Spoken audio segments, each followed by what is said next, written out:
தமிழ்நாட்டில் இன்றைக்கு பல்லாயிரக்கணக்கில் இந்தியா முழுவதும் முதல் தொடக்க வேளாண்மை உருவாகிய இடம். விவசாயிகள் கடன் தேவைன்னா அடுத்த நிமிஷம்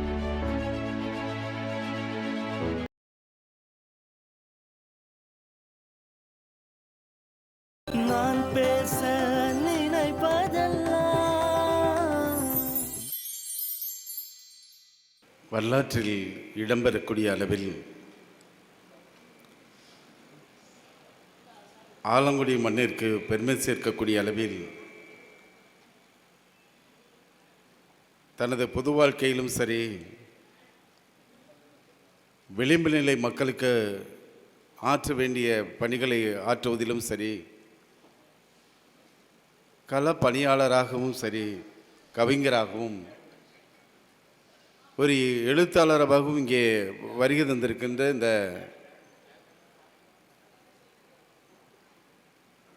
மிக சிறப்பான அழகனும் அழகிகளும் என்ற நூலினையும், இசங்களின் நாட்டியம் என்ற 2 நூல்களை எழுதி இன்றைக்கு வெளியிட்டு இந்த விழாவில் சிறப்பு சேர்த்து கொண்டிருக்கின்ற மரியாதைக்குரிய அருமை சகோதரி ஆர் நீலா அவர்களின் நூல் வெளியீட்டு விழாவிற்கு வருகை தந்து தலைமையேற்று நடத்தி கொண்டிருக்கின்ற தமிழக முற்போக்கு எழுத்தாளர் கலைஞர் சங்கத்தினுடைய மாநில துணைத் தலைவர், போற்றுதலுக்குரிய அருமை ஐயா கவிஞர் நா. முத்துநிலவன் அவர்களே, முன்னிலை பொறுப்பேற்றிருக்கின்ற மரியாதைக்குரிய முன்னாள் ஒன்றிய பெருந்தலைவர் அண்ணன் KPKT தங்கமணி அவர்களே, மற்றும் இந்த விழாவிற்கு வருகை தந்த நம்ம எல்லாம் வரவேற்றிருக்கின்ற மாவட்ட பொருளாளர் கவிஞர் கீதா அவர்களே, துவக்கூறி ஆற்றியிருக்கின்ற மாவட்ட செயலாளர் மரியாதைக்குரிய கவிஞர் ஸ்டாலின் சரவணன் அவர்களே, ஒரு மிக சிறந்த உரையினை நமக்கு வழங்கி ஒரு திரைக்கலைஞராக இருந்தாலும்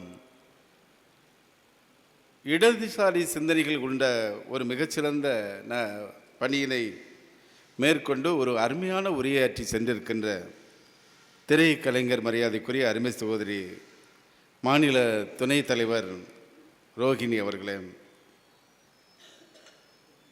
இந்த நூலினை பெற்றிருக்கின்ற KNP முருகேசன் அவர்களே, இசங்களின் நாட்டியம் என்ற முதல் பிரதி பெற்றிருக்கின்ற தோழர் திருப்பதி வாசகன் அவர்களே, மற்றும் இந்த விழாவில் அழகனும் அழகிலும் பற்றிய நூலினை படித்து விழா பேருரை ஆற்ற வருகை தந்திருக்கின்ற புதுக்கோட்டை தமிழ் சங்கத்துடைய தலைவர் மரியாதைக்குரிய கவிஞர் தங்கமூர்த்தி அவர்களே, இசங்களின் நாட்டியம் நூல் விமர்சனம் வழங்க வருகை தந்திருக்கின்ற மாவட்ட தலைவர் கவிஞர் ராசி பன்னீர்செல்வம் அவர்களே, மரியாதைக்குரிய அருமை சகோதரர் கவிஞர் ஜிவி அவர்களே,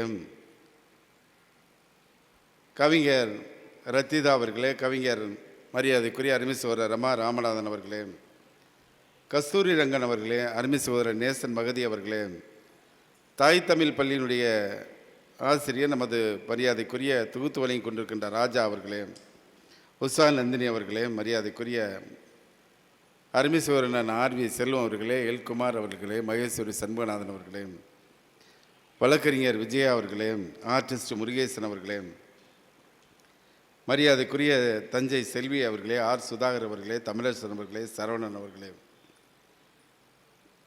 நிகழ்ச்சி தொகுத்து வழங்கி கொண்டிருக்கின்ற மைத்திலி கஸ்தூரி ரங்கன் அவர்களே, நன்றியுரையாற்ற இருக்கின்ற தோழர் சுபி அவர்களே, மற்றும் இந்த விழாவில் பங்கெடுத்திருக்கின்ற அத்தனை ஆன்றோர் சான்றோர் பெருமக்கள், விழாவில் கலந்து கொண்டிருக்கின்ற அனைத்து பெருவர்கள், நண்பர்கள், உங்கள் அனைவருக்கும் எனது வணக்கத்தை தெரிவித்துக் கொள்கின்றேன்.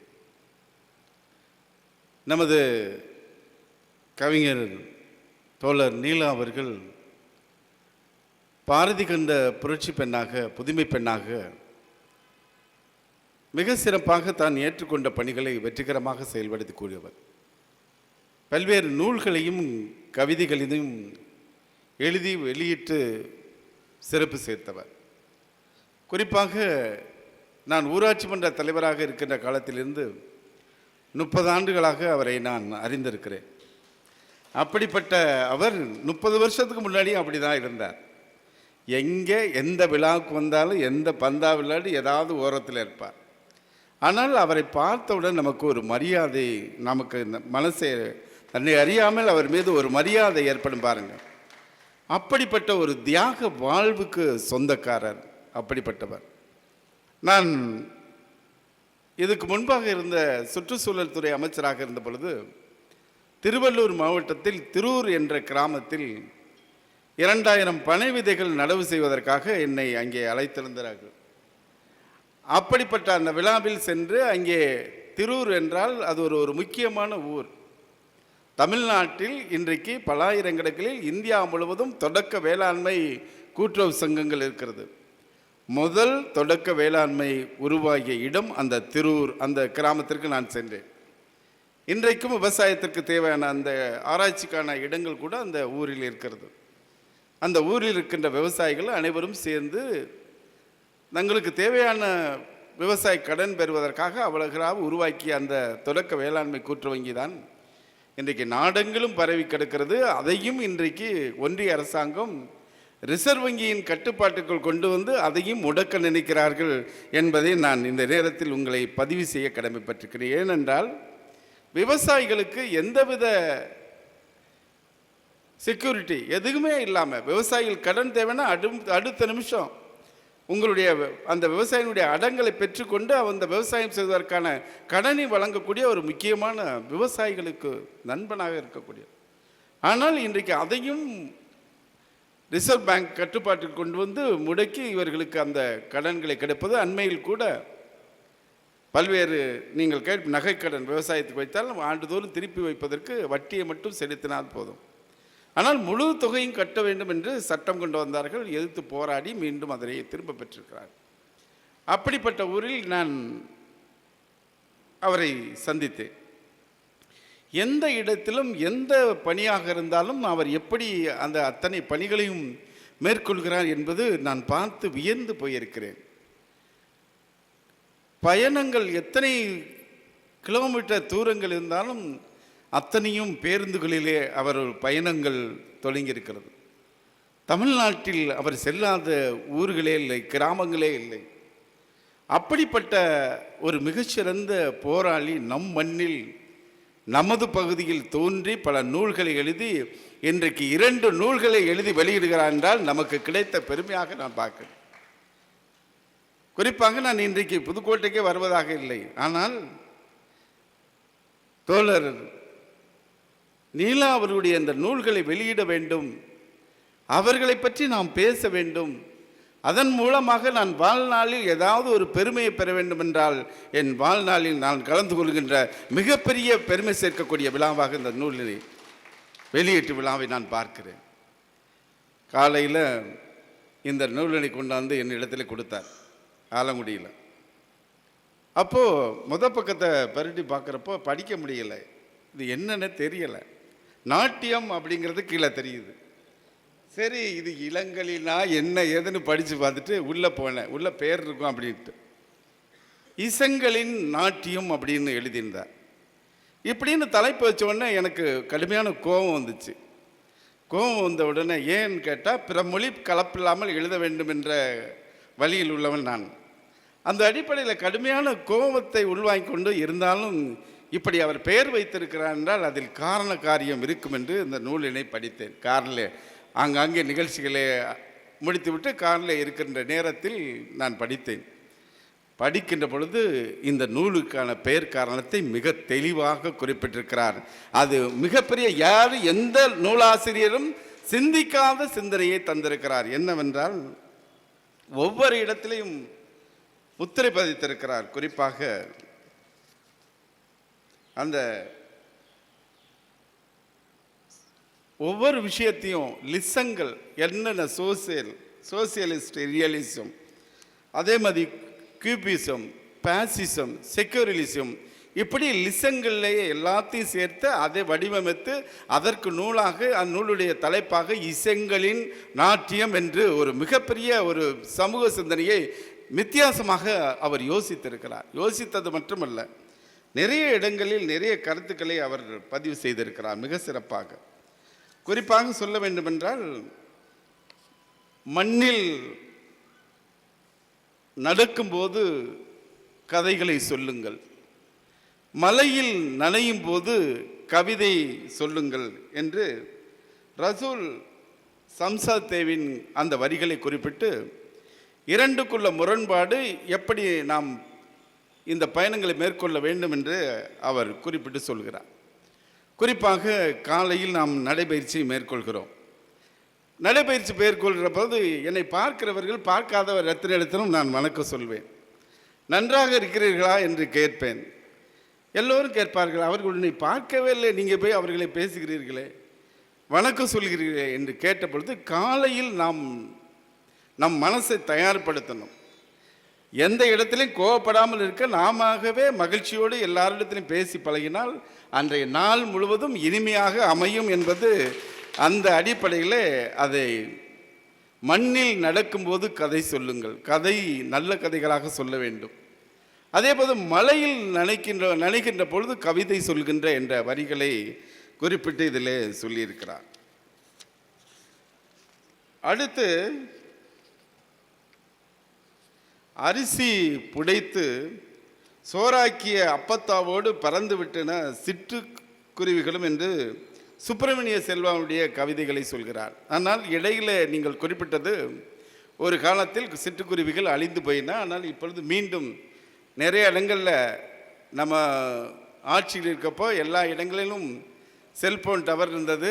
எளிமையாக எல்லாரிடத்திலும் அந்த தொலைபேசி இணைப்புகளை நமது திமுக காங்கிரஸ் ஆட்சியிலே நமது மாண்புமிகு மத்திய அமைச்சர் ஆர் ராஜா அவர்கள் எல்லாரிடத்திலும் கொண்டு போய் சேர்த்தார்.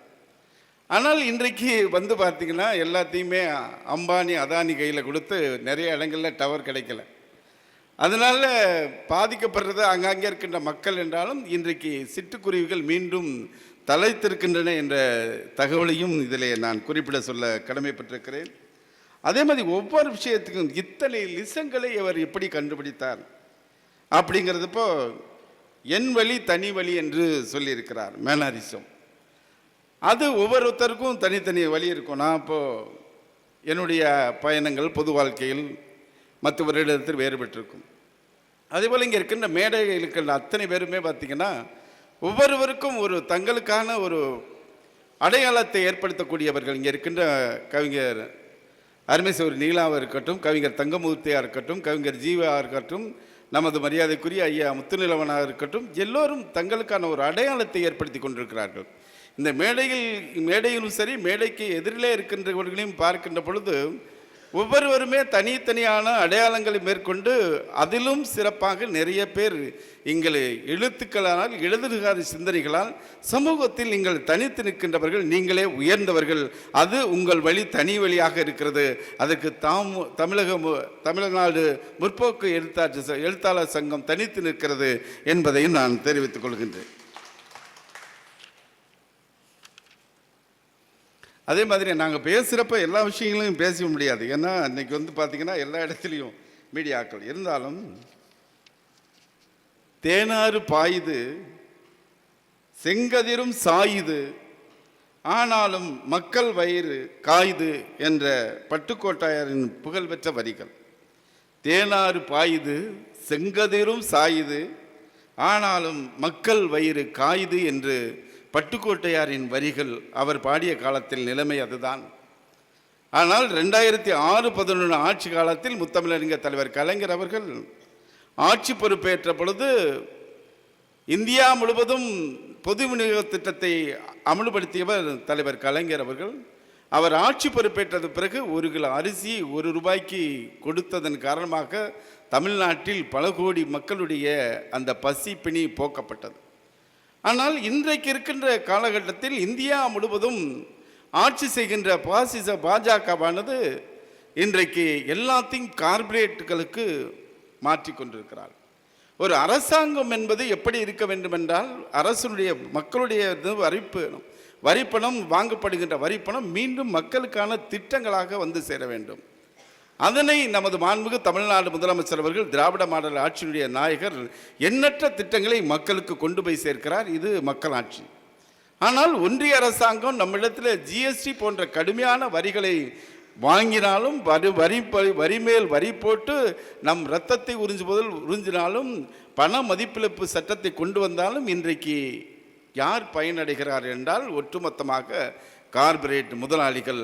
அதனால் இந்தியாவில் பல மாநிலங்களில் நான் சுற்றுப்பயணம் மேற்கொண்ட பொழுது தமிழ்நாட்டை போல மற்ற மாநிலங்களில் இது போன்ற வசதியான நல்ல நாட்டை பார்க்க முடியாது. என் மாண்புமிகு இந்திய பிரதமர் இருக்கின்ற குஜராத் மாநிலத்தில் நான் வதோதரா நகரத்திற்கு அங்கே 2 முறை அங்கே என் துறை சார்ந்த இந்தியா முழுவதும் இருக்கின்ற அமைச்சர்கள், சுற்றுச்சூழல் துறை அமைச்சராக இருக்கின்ற பொழுதும் ஸ்போர்ட்ஸ் மினிஸ்டராக இருக்கின்ற பொழுதும் வதோதரா பகுதியிலே எங்களுக்கான ஆய்வுக் கூட்டங்கள் நடைபெறும்.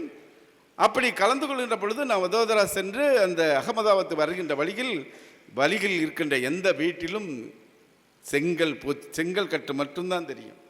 முழுமையாக எந்த வீட்லேயும் வீட்டு பூசி இப்படி பக்காவாக பில்டிங் பார்க்கவே முடியாது.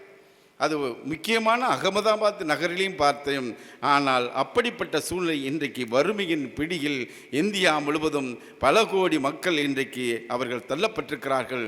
கார்ப்பரேட் முதலாளிகள் எல்லாத்தினுடைய விலையையும் அவர்களே நிர்வகிக்கிறார்கள். கோடியாக பல லட்சம் கோடிகள் தள்ளுபடி செய்து அவர்களே இன்றைக்கு அவர்கள் மட்டுமே வாழக்கூடிய நிலையில் இவருடைய எழுத்துக்கள் இந்தியா முழுவதும் பிரதிபலிக்க வேண்டும்.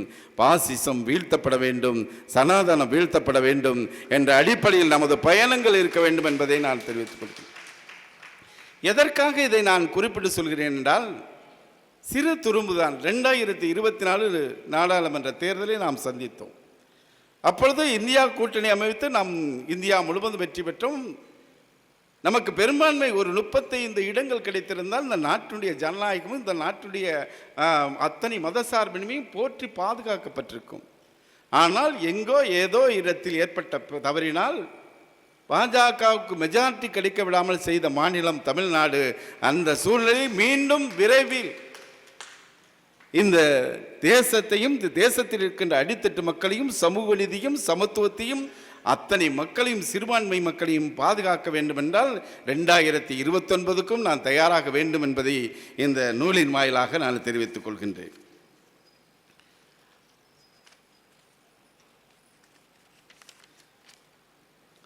அதே மாதிரி இத்தனை லிசங்கள் நிறைய இந்த நூலிலே கருத்துக்களை அவருடைய சிந்தனைகள் இடதுசாரி சிந்தனைகள் இப்படியெல்லாம் எல்லாவற்றையும் எழுதிவிட்டு நிறைவாக ஒரு கருத்து அந்த நூலினை இசைங்களின் நாட்டியம் என்ற நூலினை முடிக்கின்ற பொழுது ஒரு அருமையான கடைசி 2 பக்கங்கள் ஒட்டுமொத்த 140 கோடி மக்களுக்குமானது என்பதை தயவு செய்து மறந்து விடாதீர்கள். வேற்றுமையில் ஒற்றுமை, அதுதான் செக்யூரிலிசம். அதை பற்றி நீலா அவர்கள் எழுதியிருக்கிறார். அதிலே கவிஞர் தமிழ்ச்செல்வன் அவருடைய பாடல் வரிகளோடு அவர் இந்த நூலினை நிறைவு செய்கிறார். எங்கள் நாட்டுக்கு எந்த நாடு ஈடு, பல கோடி மக்கள் வீடு, கங்கை யமுனை பொருணை காவிரியின் தீரம், எங்களின் நாகரீகம் எங்கும் நாகரீகம் தோன்றிய பரவிய வரலாறு, இத்தனை மதம் இத்தனை இனம் சேர்ந்த எங்கள் நாட்டை ஒற்றை இந்து நாடு என செப்புவதும் மடமை. காந்தி மகான் உயிர் பறித்த கயவரின் கூப்பாடு, சேர்ந்த எங்கள் மக்களிடம் எடுபடாது ஓடு என்ற நூலினை நிறைவு செய்கிறார். இங்கேதான் நமது தமிழ்நாடு முதலமைச்சருடைய அண்மையில் மண்மொழி மானம் காக்க ஓரணியில் தமிழ்நாடு என்ற பிரகடனத்தை நாடெங்கிலும் அவர் கொண்டு இந்த நாட்டு மக்களிடத்திலே கொண்டு போய் சேர்க்கின்ற அந்த கருத்தினை வேற்றுமையில் ஒற்றுமை என்ற அந்த தேசத்தை பாதுகாப்பதற்கும் ஆங்காங்கே நடைபெறுகின்ற நிகழ்வுகளை பார்க்கின்ற பொழுது சிறுபான்மை மக்கள் ஏழை எளிய மக்கள் அடித்து துன்புறுத்தப்படுவதும், மணிப்பூர் போன்ற மாநிலங்களில் பெண்களுக்கு இழைக்கப்படுகின்ற அநீதியும், இன்றைக்கு அவர்கள் எப்படிப்பட்ட உச்சத்திற்கு பாசிசத்தின் எல்லைக்கே சென்றிருக்கிறார்கள் என்பதை நாம் பார்க்கிறோம். வட மாநிலங்களில் குறிப்பாக டெல்லி போன்ற மாநிலங்களில் ஒட்டுமொத்தமாக ஜனநாயகத்தினுடைய நான்காவது தூண் என்று கூட சொல்லக்கூடிய அந்த அத்தனை செய்தி சேனல் அத்தனையும் அவர்கள் கட்டுப்பாட்டுக்குள் சென்று விட்டது. ஆக அண்மையில் நடைபெற்ற 4 மாநிலங்களில் நடைபெற்ற சட்டமன்ற தேர்தலில் பாஜக மிகப்பெரிய பின்னடைவை சந்தித்திருக்கிறது. அதுவே நாம் தொடர்ந்து வெற்றி பெற்று இந்த தேசத்தை பாதுகாக்க வேண்டும் என்ற அடிப்படையில் கவிஞர் நீலா அவர்கள் நிறைவாக அந்த வேற்றுமையில் ஒற்றுமை என்ற தேசத்தை பாதுகாப்பதற்கும் ஒரே நாடு ஒரே தேர்தல் ஒரே ரேஷன் இப்படி ஒரே கடவுள் என்று சொல்லக்கூடியவர்களிடத்தில் இந்த நாட்டை பாதுகாக்க வேண்டும் என்ற ஒரு அருமையான கருத்தினை இந்த இசைங்களின் நாட்டியம் என்ற நூலினை வடிவமைத்திருக்கிறார். அவருடைய மிக முற்போக்கான சிந்தனை, இடதுசாரி சிந்தனை, அவற்றை தாண்டி இந்த நூலிலே அவர் தந்திருக்கின்ற கருத்துக்கள் உண்மையாக இந்த நாட்டில் என்ன நடக்கிறது என்பதை அறிந்து அவர் நூலின் மூலமாக எழுத்தின் மூலமாக தந்திருக்கிறார் என்பதை நான் மகிழ்ச்சியோடு தெரிவித்துக் கொள்கிறேன். நாட்டில் எத்தனையோ பேர் பிறக்கிறோம், வாழ்கிறோம், எத்தனையோ பேர் இருக்கிறோம். நமக்கான அடையாளங்கள் எங்கும் ஏதாவது இடத்தில் இருக்கிறென்றால் அது புத்தகங்கள் மூலமாக தான் காலம் கடந்து வாழ முடியும். கம்பனை பற்றி சொல்கின்ற பொழுது அவன் 1150 ஆண்டுகளுக்கு முன்பு 950 ஆண்டுகளுக்கு முன்பு வாழ்ந்த காலம் என்று குறிப்பிட்டு சொல்கிறான். கம்பன் பற்றி இன்றைக்கும் நாம் பேசுகிறோம். வள்ளுவன் 2000 ஆண்டுகளுக்கு முன்பு பிறந்தவன் என்று சொல்கிறான். ஆனால் அவர் எழுதிய திருவள்ளுவரால் அந்த திருக்குறளால் இன்றைக்கும் நாம் திருவள்ளுவரை நினைவு கூறுகிறோம். யாதும் ஊரே யாவரும் கேளீர் என்று அந்த கருத்துக்களை சொன்ன கணியன் பூங்குறனுடைய கருத்துக்கள் இன்றைக்கு உலகெங்கும் மனிதநேயத்தையும் ஒற்றுமையும் போற்றி பாதுகாக்கக்கூடிய தத்துவங்கள் இப்படி இந்த மண்ணில் இருக்கின்ற இந்த காலத்தில் இது போன்ற நூல்கள் அனைத்து மக்களும் படிப்பதற்கான அவசியங்கள், நூல் நிலையங்கள், நூலகங்களை நாம் பயன்படுத்த வேண்டுமென கேட்டுக்கொள்கின்றேன். ஒரு அருமையான நூலினை 2 நூலினை தந்திருக்கிறார். அதிலே இவர் எழுதிய இன்னொரு நூலுடைய தலைப்பினை பார்க்கின்ற பொழுதும் அதிலும் பார்த்தேன், அழகனும் அழகிகளும். குறிப்பாக அழகன் ஒருவன் தான் வருகிறார், ஆனால் அழகிகள் என்று பன்மையில் போட்டிருக்கிறார், இது ஒருமையை போட்டிருக்கிறார். முறையாக அந்த புத்தகத்தினுடைய தலைப்பு அழகன்களும் அழகிகளும் போட்டிருக்க வேண்டும், அல்லது அழகனும் அழகியும் என்று போட்டிருக்க வேண்டும். ஆனால் அதில்தான் அவர் சொல்கிறார் அழகனும் அழகிகளும் என்கின்ற பொழுது அதற்கான பொருள், அதற்கான எழுத்து அந்த நூலிலே சொல்லியிருக்கிறார். நமது மாரிக்கண் அவர்கள், விராலிமலை சேர்ந்த மாரிக்கண் அவர்களே முருகன் கோயிலில் 101வது அடியிலே நான் அவரை சந்தித்த பொழுது அவர் பின்னாலே சென்று விட்டேன் என்று அருமையாக எழுதியிருக்கிறார். இந்த 2 நூல்களும் நேரம் ஒதுக்கி படித்தால் நமக்கான சிந்தனையும் சரி, நாமும் நூல்களை எழுதலாம் என்ற சிந்தனையை தரக்கூடிய அந்த அற்புதமான 2 படைப்புகளை தந்திருக்கின்ற கவிஞர் நீலா அவர்கள், தோழர் நீலா அவர்கள் இன்னும் 12 காலங்கள் வாழக்கூடிய அளவில் படைப்புகளை தந்திருக்கிறார். அவருக்கு பாராட்டுக்கள், வாழ்த்துக்களை மாண்புமிகு தமிழ்நாடு முதலமைச்சர் சார்பாகவும், மாண்புமிகு தமிழ்நாடு துணை முதலமைச்சர் சார்பாகவும், நமது ஆலங்குடி தொகுதி மக்கள் சார்பாகவும் அவர்களை பாராட்டுங்கள். அவருடைய உழைப்புக்கு மிகப்பெரிய அங்கீகாரம். அவரை போன்றவர்கள் இந்த மண்ணில் உலா வர வேண்டும். வாழ்த்துக்கள், பாராட்டுக்கள் கூறி நிறைவு செய்கிறேன். நன்றி, வணக்கம்.